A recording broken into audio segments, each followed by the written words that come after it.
जी, वो पहले से बात करती थी। आप लोग पूरा आश्वस्त है वो कहीं किसी दूसरे से बात करती है? जी, वो बताती थी, से बाप माँ से बात करती थी। कितना बजे रात को भागी? 12 करीब रात में भागी तो थी। उस समय तो आप सभी लोग सोए होंगे। सब कोई सो गए थे। रउआ चाची पतो कब भगली रुआ पता बात? नहीं हम तो सुत रह रही।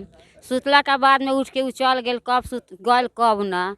बेटा वही लंग छोड़ देलक, उ निकल गेल मैं घर आपको से। पूर्वी चंपारण के केसरिया की धरती पर पहुंच चुका हूं और आपको जिस घटना के बारे में और जिस सच्चाई के बारे में मैं बताने जा रहा हूं, निस्संदेह ये कहा जाए कि कोई फिल्मी स्टाइल से इसे कहानी कोई कमज़ोर नहीं है, तो ये बिल्कुल फिल्मी स्टाइल में यहाँ पर आपको बताते चले कि यही है वो दिनेश राम का घर, जो कि पेशे से बिल्कुल आप देखिए घर देख सकते हैं, एक मजदूर व्यक्ति का घर है जिसका ये घर ही बयां कर पा रहा है। ये इसमें ये लोग रहते हैं और ये बैठका है। तो मैं चूंकि दिनेश राम के पास आज इसलिए आया हूं कि यही दिनेश राम है जो कि इनकी शादी 2016 में हुई थी एक ज्ञानती देवी नामक लड़की से। 2016 ईस्वी में मोतिहारी के लक्ष्मीपुर में शादी होती है। तो जाहिर सी बात है किसी भी इंसान का जब शादी होता है, घर परिवार बसता है, तो खुशी तो रहेगा ही। और सब ठीक ठाक चल रहा था, पता नहीं ये क्या है किसका नज़र उस परिवार पे लगा, पत्नी बदचलन कैसे हो गई ये तो भगवान ही बता पाएंगे। और फिलहाल आपको जानकारी परिवार वाले से हम बात करके देंगे। हुआ यूँ कि विगत 18 अप्रैल को, जैसा कि मैं यहाँ आने के बाद परिजनों से मैंने बात किया, 18 अप्रैल को क्या करती है वो लड़की एक रात को गायब हो जाती है। और गायब होने के बाद उसके परिवार मायके वाले आते हैं, पिताजी आते हैं, तो ये कहते हैं कि मेरी लड़की कहाँ है, आप लोग बताइए, अन्यथा फिर हम कोई कानूनी कार्रवाई करेंगे। तो ये लोग बोलते हैं ठीक है हम लोग खोज रहे हैं, तलाश है, चूँकि इन लोगों को सच्चाई पता था या नहीं कि मेरी पतोहू कहीं दूसरे लड़के से भी फ़ोन पर इश्क फरमा रही है, और उसी इश्क में फिदा होकर वो यहाँ से भाग कर फिल्मी स्टाइल में वो जलंधर पंजाब की धरती पर पहुंच जाती है अपने प्रेमी, ये यूँ कह देती भाषा में, यार के पास तो कोई हमें अफसोस नहीं होगा।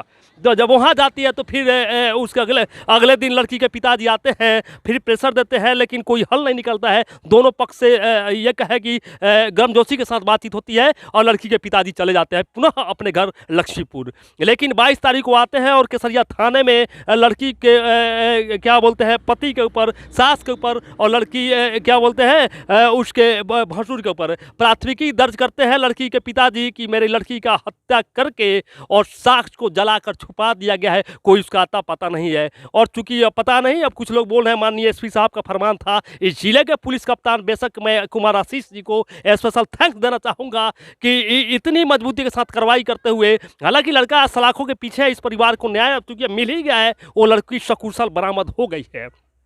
तो वहाँ पे पुलिस क्या करती है, प्राथमिकी दर्ज करने के बाद मैं केसरिया पुलिस के ऊपर भी थोड़ा सवाल इसलिए करना चाहूँगा कि इस हिंदुस्तान में 2 प्रकार के कानून हैं, एक कानून अमीरों के लिए और एक कानून गरीब के लिए। तो चूंकि ये गरीब परिवार है तो गरीब परिवार के ऊपर पुलिस का हंटर तो बहुत जल्दीबाजी में चलता है। तो ये थानाध्यक्ष महोदय अपने फिर पुलिसकर्मी को आदेश करते हैं कि दिनेश राम को अविलंब उठाकर जेल के सलाखों के पीछे करो, चूँकि हत्या का जुर्म है, उसके ससुर चूँकि प्राथमिकी दर्ज किए हुए हैं।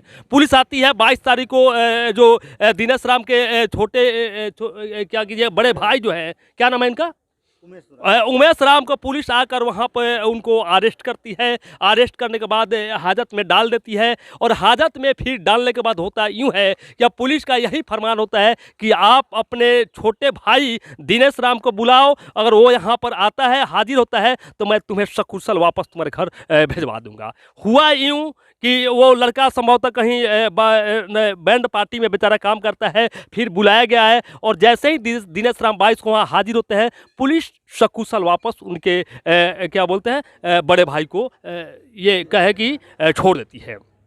और छोड़ने के बाद फिर उनको चूँकि दिनेश राम को अगले दिन जेल भेज दिया जाता है और जेल जाने के बाद वो बेचारा ये कहें बिल्कुल निर्दोष आदमी जेल के सलाखों के पीछे, पत्नी कहीं इश्क फरमा रही है तो फिर पति का इतना ही बड़ा पाप था कि पति ऐसे बदचलन औरतों से शादी करके और पत्नी भाग गई और पति सलाखों के पीछे जाकर सड़ रहा है। लेकिन इसके लिए मैं स्पेशल थैंक्स देना चाहूँगा कुमार डॉक्टर आशीष जी को, जिस जिले के पुलिस कप्तान हैं। उनको कहीं ना कहीं पता लगता है कि लड़की कहीं ना कहीं डेली अपने माता पिता से फ़ोन पर बात करिए। एसपी साहब बोलते हैं केसरिया थाना को कि आप लोग कहीं से न कहीं से उसका नंबर ट्रैक करके और अविलंब अरेस्ट कीजिए। और लड़की क्या होती है कि वहाँ से पंजाब के जलंधर नामक शहर से बरामद हो जाती है। बरामद होने के बाद फिर ये कहें कि बिहार का एक सनसनीखेज मामला बन चुका है, तो हमें इसमें कहीं से कोई दो राय नहीं मानना होगा। ये एक बहुत हाई वोल्टेज ड्रामा फिल्मी अंदाज में है। और फिलहाल हम बात करेंगे लड़की के परिजनों से और यहाँ के आसपास के लोगों से।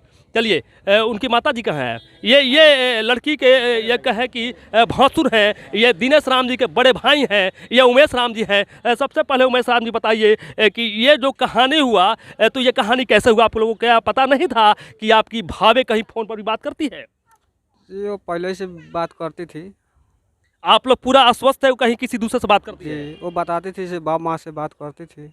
ओ मतलब कि देखिए, ये कहा जाए हाईटेक युग, आज की लड़कियां और आज की पतोहू ये कहती है कि देखिए हम तो अपने पिताजी से बात कर रहे हैं, माँ से बात कर रहे हैं, सगा संबंधी से। और फिर बात अधिकतर, आप लोग बुरा नहीं मानिएगा, कुछ लड़की जो बच्चलन होती है अपने यारों से बात करती है, ब्लैकमेल करती है कि सगे संबंधी से बात कर रहे हैं। उसी का इस समय बेस्ट एग्जाम्पल हम इस परिवार में आपको दे रहे हैं। चलिए, तो आप उमेश राम जी, सबसे बड़ी बात है, ये घटना कब हुआ हमको आप डिटेल्स बताइए। 18 तारीख को रात में। 18 अप्रैल का? जी भागी थी 18 तारीख को रात में। कितना बजे रात को भागी? 12 करीब रात में भागी थी। तो उस समय तो आप सभी लोग सोए सब होंगे? कोई सो गए थे, सब कोई। तो फिर उसके पिताजी आपके यहाँ कब आते हैं? सुबेरे पर। तो फिर प्राथमिकी दर्ज कब हुआ? सुबेरे पर आए, ओकरा बिहान आए, यहाँ चले गए। उसके बाद 22 तारीख को हुआ था। और मतलब कि वो आते हैं और 22 को प्राथमिकी दर्ज हुआ। चलिए, दूसरा चीज़ आप लोग उनको नहीं बोले कि आप अपने बेटी को खोजिए, हम सभी खोजते हैं, एक प्राथमिकी दर्ज कर दिए? जी बोला गया था खोजने के लिए। तो पुलिस से मतलब आपके ऊपर भी केस हुआ था, माता जी के ऊपर भी केस हुआ था, सबों के ऊपर हुआ था? सब कोई का ऊपर। कितना आदमी के ऊपर FIR हुआ था? 4 आदमी के ऊपर हुआ था। आपके पूरे परिवार के ऊपर FIR हुआ था। तो सवाल यह है कि जब माता आपके ऊपर केस हुआ 22 तारीख को, तो आपको 22 को ही पुलिस अरेस्ट की? जी 22 तारीख को। कहाँ से आपको पुलिस अरेस्ट की? यही घर से। तो जब आपको पुलिस अरेस्ट की, तो आप जब थाने में गए, तो फिर आपके भाई को क्या कहकर बुलाया गया? जी भाई बाजा में बजाने गए थे, उनको बुलाए तो हमको छोड़ दिए।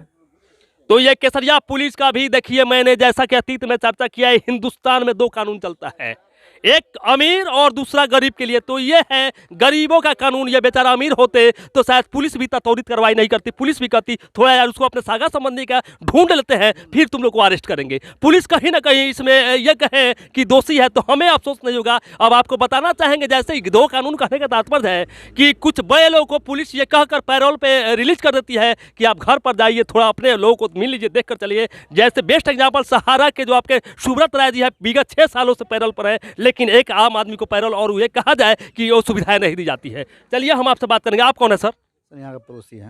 आपका घर बगल में है? जी थोड़ा बाजू में है। बाजू में? तो आप लोग इस घटना को जान रहे थे? सर हमको पता चला लमसम सुबह पर, वैसे मेरा दुकान है यहाँ बाजू में है, तो पता चला कि ऐसा ऐसा मैटर है। तो हम बोला कि और कुछ हुआ है? तो बोला कि तो ये लोग बताएंगे नहीं, पहले से ऐसा मैटर था कि ऐसे। उमेश जी का कहने का मतलब था कि मैं अपने लड़के के लिए ऑपरेशन के लिए कुछ पैसा बैलेंस रखे हुए थे। लमसम यही बता रहा था कि 50-60 हज़ार का लपेट में मैंने पेट के अंदर में पत्थर हो गया था, ऑपरेशन के लिए कुछ रखे हुए थे। वो पैसा कुछ माने इनका छोटी भाव का जेवरात था, वो अपना जेवरात टोटल लेकर भाग गई। अब सवाल यह है, जब उसे ये कहे पतोहू के किसी दूसरे से इश्क होगा, इश्क में पागल थी, दीवानगी का भूत इश्क में सवार था, तो कहीं ना कहीं जब अपना जिस्म सौंप सकती है किसी दूसरे को, तो ये घर से 60,000 रुपया, 70,000 रुपया और जेवरात क्यों नहीं लेकर जाएगी? ये सिंपल सा बात है। अब ये गरीब परिवार कहीं से व्यवस्था करके कर्ज कर फिर कमा कर ये जेवरात रखा था, फिर रुपया का रखा था, फिर इसका जिम्मेवार कौन होगा? कहीं ना कहीं मैं प्रशासन से मांग करता हूँ कि इस फिल्मी कहानी के पीछे जो भी छुपा हो, लड़की के पिताजी ही क्यों नहीं हो या जो भी व्यक्ति हो दोषी हो, निस्संदेह काफी मजबूती के साथ पुलिस को कार्रवाई करके ऐसे लोगों को सलाखे के पीछे सराहना होगा कि आने वाला दिन में कोई पिता किसी दूसरे अपने सगा संबंधी को, अपने दामाद को, अपने समधिन समधिनी को, फिर अपने दामाद के भाई को या किसी दूसरे परिवार को बर्बाद नहीं करे। आपके हिंदुस्तान का काला कानून यही है, आप जो आपको दिखाना चाहेंगे। क्योंकि मैं काला कानून पूरे हिंदुस्तान को नहीं कर रहा हूं, लेकिन कुछ काला कानून करने वाले लोग जो विवश होकर करते हैं, मैं ऐसे चीजों पर उंगली तो उठाऊंगा ही, यह मेरा हक है, अधिकार है। फिलहाल हम लड़की की सासू का है, हम उनसे बात करना चाहेंगे। चलिए आप इधर आइए आप। और ये आपको जो हम फिलहाल दिखवा पा रहे हैं, ये लड़की की सासू जी है, सासू हैं। रुअर चाची पतो कब भगली रुआ पता बा? डेट याद बा? डेट याद नहीं, कहीं तो सूत रह रही सुतला के बाद में उठ के उ चल गेल कब सुत गल कब ना बेटा वही लंग छोड़ देलक उ निकल गेल घर से। ओ बेटा पतो एके जगह सुत रहे लोग? हाँ एके लंग रहन से तो लड़का कमा के आयल सुत गल खा के आ उ का जानी कब निकलक कब ना। तो यही कहा जाए लव इज ब्लाइंड, प्यार अंधा होता है। अब आपको बताना चाहेंगे खैर जो भी हो, प्यार इतना अंधा था कि जिसके साथ वो 2016 में जीने मरने का कसमें खाई थी और शादी कराकर ये बारात बैंड पार्टी लेकर गए होंगे और शादी कराकर लाए 6 साल साथ गुजरने के बाद पता नहीं प्यार का कौन सा भूत चढ़ा कि पति को सास को सबको सो अवस्था में छोड़कर और फिर वो अपने प्रेमी के पास चली जाती है। फिलहाल फिर उन्हीं से बात करते हैं। बाप मातारी आयल तो घर में पेटी तूर तार के जे रहे से सारा निकाल के ले गेल, जे रहे से सारा सामान छोट बत पतोह के रहे आ जेठ पतोह के रहे सारा हमर तूर तार के लेके चला गया। सामान कहे का मतलब मैंने का सामान लेके गए? सामान रहे गहना गुड़िया रहे रुपया पैसा भी लेके रहे। कितना पैसा ले गए? 60,000।